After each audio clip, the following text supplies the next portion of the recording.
Hey everyone, welcome back to the channel. Today, we're tackling something super practical. How to transfer your Chainlink tokens from Coinbase to XMO in 2025. If you're looking to move your crypto for better rates or more options, this step-by-step guide will make it straightforward and stress-free. First things first, let's cover the basics. You'll need an account on both Coinbase and XMO, some Chainlink tokens in your Coinbase wallet, and a stable internet connection. Also, keep an eye on any updates to exchange policies in 2025, crypto rules can change.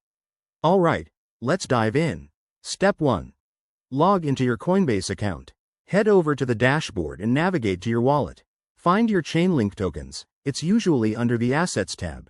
Once you're there, click on Send or Withdraw. You'll need to enter the recipient address from XMO, so open a new tab and log into your XMO account. In XMO, go to the Deposit section, select Chainlink, and copy the provided wallet address. Make sure it's correct to avoid any mishaps. Back to Coinbase. Paste that XMO address into the recipient field. Double-check the amount you're sending. Remember to account for any network fees, which might be around 0.01 to 0.05 ETH equivalent in 2025, depending on blockchain congestion. Hit Confirm and verify the transaction with your two-factor authentication for security. This step is crucial to protect your assets from scams. Now, sit tight. Transfers on the blockchain can take anywhere from a few minutes to an hour.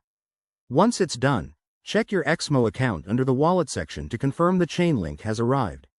If you run into issues, both platforms have support chats, don't hesitate to reach out. Wrapping this up, transferring crypto is exciting, but always remember to stay safe.